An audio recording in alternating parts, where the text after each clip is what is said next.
ঘর বাড়ি বানায় নাই ভালোই। মানে ওনার জায়গায় কি সমস্যা সেটা আমি জানি না, কিন্তু আমার স্বামী নিয়ে করে এই জায়গা বাসা বাড়ি করে রাখছে।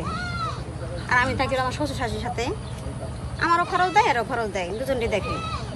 মানে কিভাবে মরলো কিভাবে সেটা আমি কিছু বলতে পারবো না, আমি যাকে আসিও না দেখিও নাই। আমার স্বামী বর্তমানে ইরাকে আছে, বিদেশে। না আমার ভাসুর সাথে কিভাবে গেছে সেটা আমি জানি না, কিন্তু আমার ভাসুর সাথে থাকা অবস্থায় আমার স্বামী বলে সম্পর্ক করছিল, মানে ও দুজনই সম্পর্ক করছে। আমার স্বামী বিদেশ থেকে আইসেরা পরে ওরা এসে বিয়ে করছে, বিয়ে করে এখানে এসে বাড়ি করে ঠিক আছে। 3টা ফোন ছিল ওর কাছে, সেটা একটাও পাওয়া যায় নাই। আর গতকালকে বিকালে ব্যাংকেতে টাকা উঠে আনছে প্রায় লাখখানেক, মানে আমার ননদে পাবি তো সে টাকা দিবি, সে আজকে সকালে দিবি, সেই রাত্রেবেলা টাকা আনটিকা নিয়ে মানে পাওয়া যায়নি, কিছুই পাওয়া যায় নাই। ঘরে বর্তমানে কিছুই নাই, অলংকার কি মোবাইল কি টাকা কিছুই পাওয়া যায় নাই। শুনে আসলাম বলে দেখে আসি কিভাবে মারা গেছে, কিভাবে কি হইলো।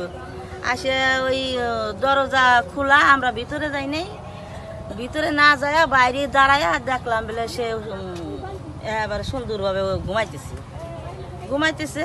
সবাই কয় মারা গেছে মারা গেছে। ছোট বাকলা ইউনিয়নের চরবালিয়া গ্রামে একটা বাড়িতে একটা মৃতদেহ পাওয়া গেছে। তা আমি সহ আমার অফিসার আমরা ঘটনাস্থলে তাৎক্ষণিকভাবে আমরা রওনাতে পৌঁছে যাই ওখানে, এবং যে উক্ত বাড়িতে আমরা পৌঁছি এবং ওই বাড়িতে পৌঁছে একটা মহিলা নাম অর্থাৎ ভিক্টিমের নাম হচ্ছে লিপি, বয়স আনুমানিক 32 মতো হবে। তো ওনার মৃতদেহ দেখতে পাই আমরা। মূলত মৃতর শরীরে কোনো আঘাতের কোনো চিহ্ন পাওয়া যায়নি। তা আমরা মূলত তারপরও মৃত্যুর সঠিক কারণ নির্ণয়ের জন্য আমরা চেষ্টা করছি, এবং এই মৃত্যুর সঠিক কারণ নির্ণয় করে আমরা এই বিষয়ে আইনগত ব্যবস্থা গ্রহণ করব।